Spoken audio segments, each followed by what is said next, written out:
Creatures of the night. This was a tough episode to watch if you're triggered by mental health issues and suicide. This episode is not for you. I do consider myself to be one of those people who are triggered by those things. However, I knew the topics for the season months in advance, so I kind of prepared myself for this episode. And even watching it, it still was tough to watch. So I'm going to give my review on it.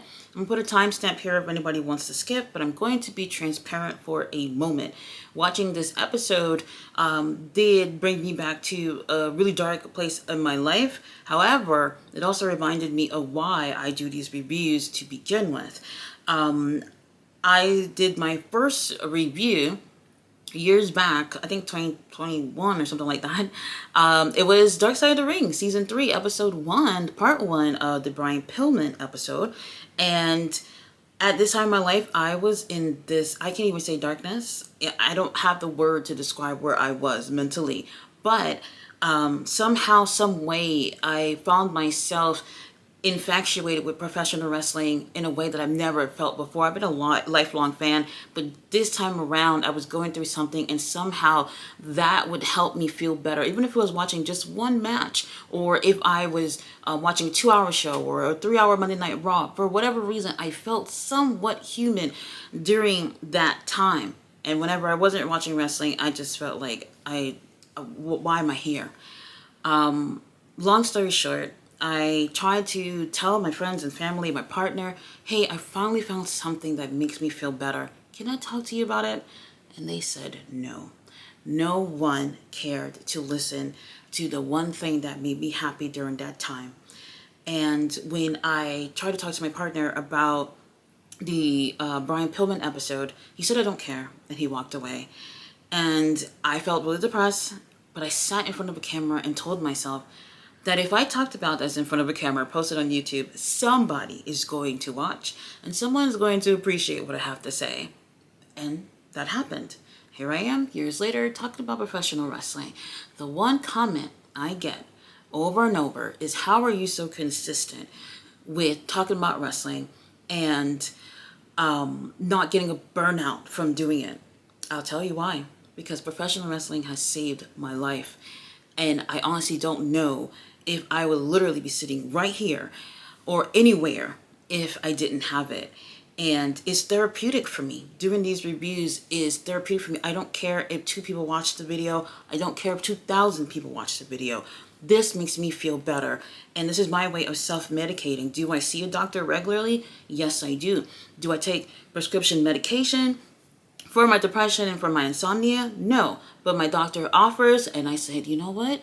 I got wrestling right now. This is helping. If I need it, I will let you know. However, some people don't have that. Some people don't have anything.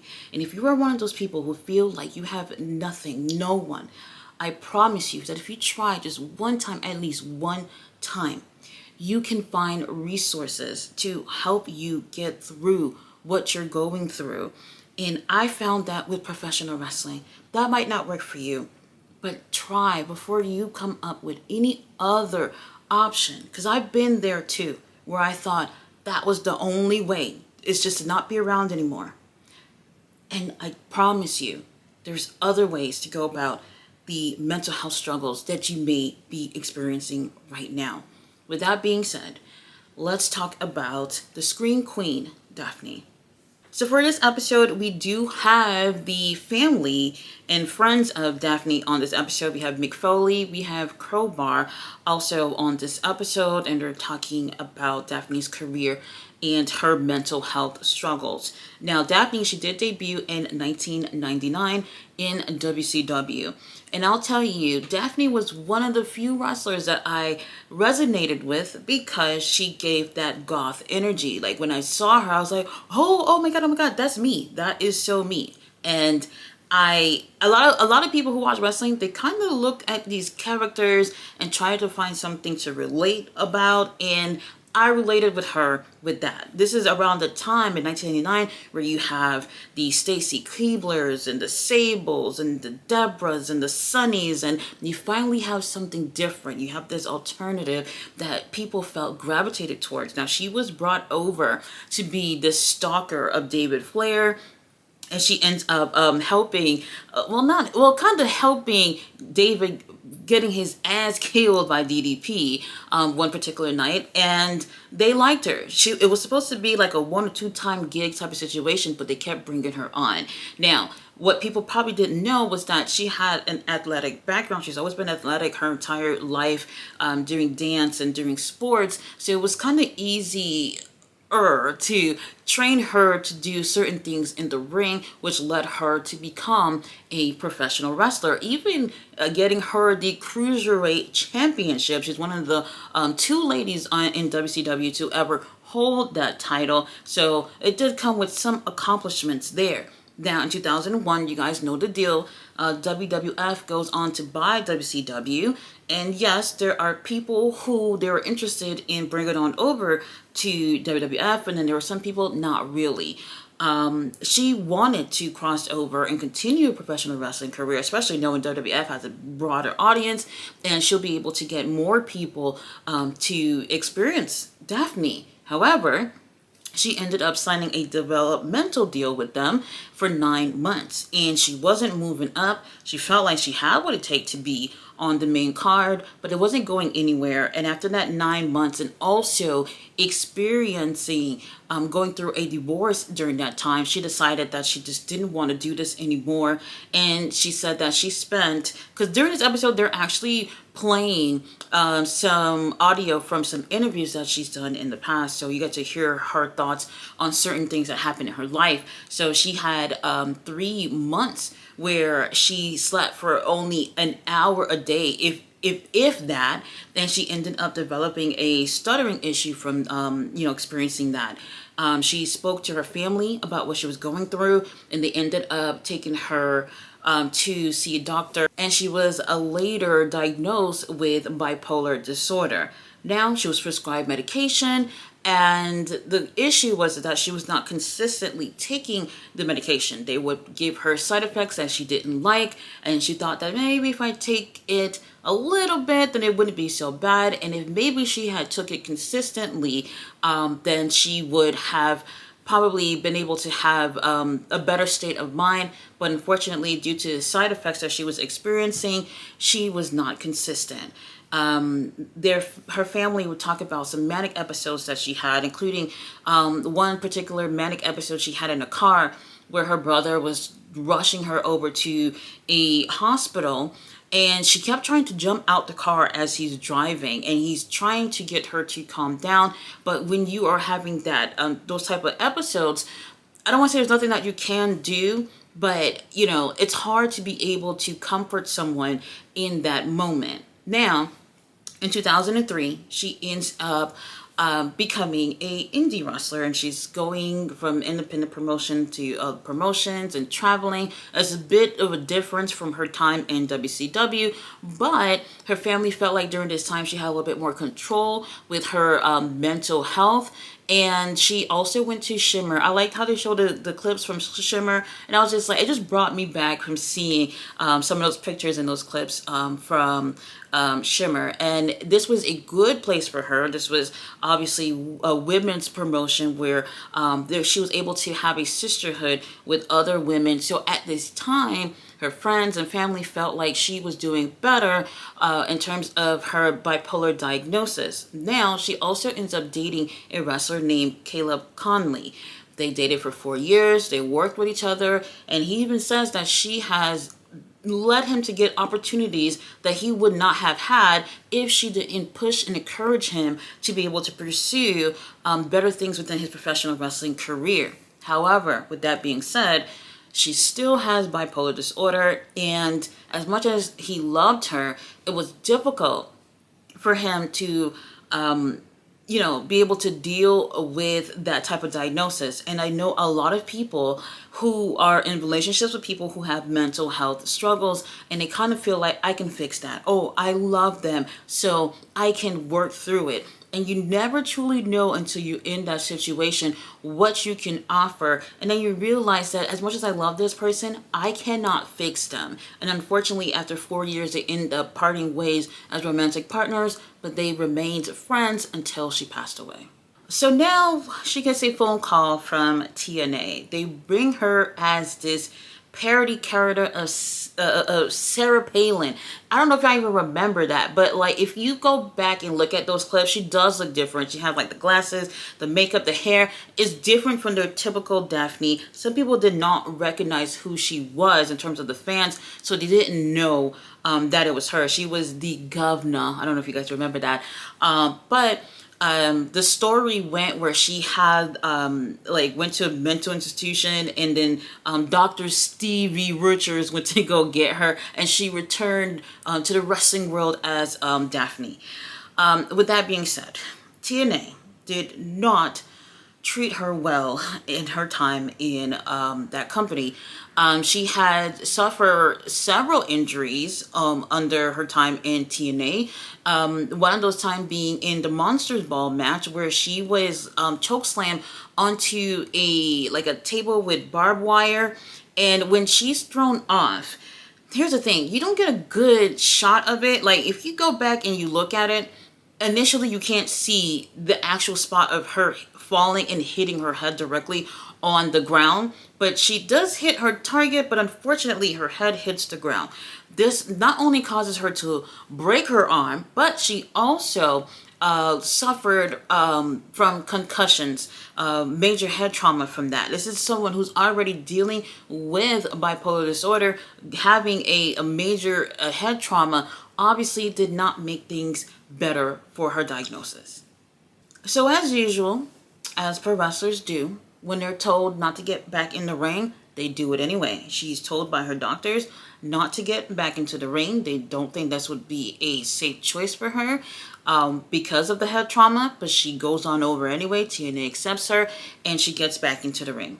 She has a match with Rosie Lotta Love. Rosie, I want to say she like what, 250, 275-ish, something like that.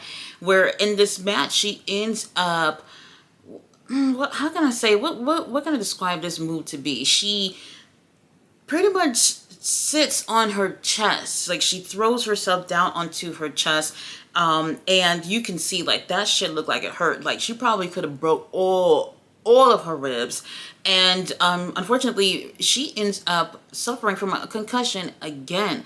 Now a lot of people say that it was that particular move that caused her to no longer be a wrestler. But I think it's a mixture of certain things that happen. Now, with that being the case, she tried to get workers' compensation. However, TNA was like, wait a minute, you are a independent contractor. You don't work for us. Like she literally had to take them to court because it was like, wait a minute, I'm an employee, not an independent contractor. You should be able to pay my bills. You should be able to help me get treatment.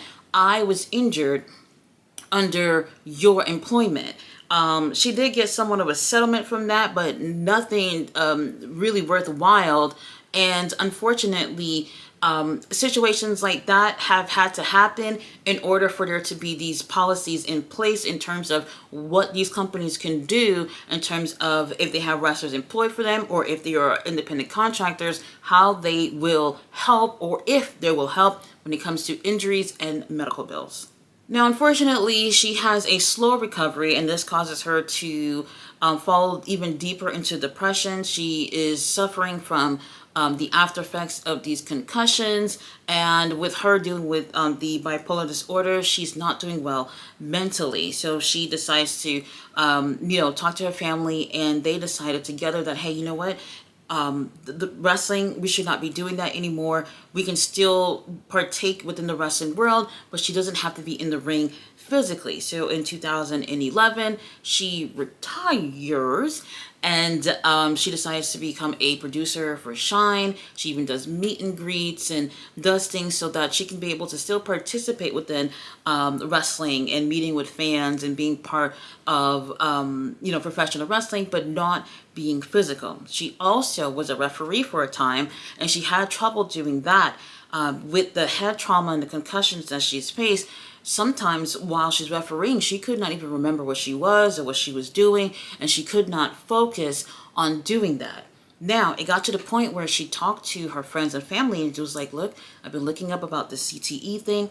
I think I have that. And when I passed away, I want y'all to make sure that my brain goes to the University of Boston so that they can be able to study my brain. So what she ended up doing is signing paperwork with the University of Boston, stating that, when she passed away, she's donating her brain to science for research. And she also had her father make a promise to her that, whatever happens to me, just make sure my brain goes to the university so they can study and just, do more research on CTE. Now, unfortunately, with that being said, she resulted into self-medication. I don't necessarily recommend this because what some people consider as self-medication can be very disruptive. While I look at professional wrestling as self-medication for me, she looked at, drinking and drinking alcohol, and that caused her to have several car accidents, and the court had ordered for her to be in rehab. So her family ends up taking her to rehab. She's back on medications for her bipolar disorder. And unfortunately for her, the one side effect that caused her to not take her medication regularly in the past was that it made her gain weight. She gained weight, and fans, so-called fans, noticed the weight gain. Yes, it was noticeable, but they felt like they had to say negative things about it. That also got in into her mind in terms of her depression, and that people didn't care for her, and that the only thing that they cared about is thin, pretty women, and that did not help. She was also diagnosed with thyroid disease as well, and by the time COVID came, her depression was like at an all-time low, and she felt like things couldn't possibly be worse. Now her family, they came together and they was just like, hey, we got to help her. We got to make sure that she's okay during this time. But unfortunately, that did not help. Now on September 1st, 2021, she went live on Instagram, and she was talking about how her brain needed to be taken to the University of Boston to be studied.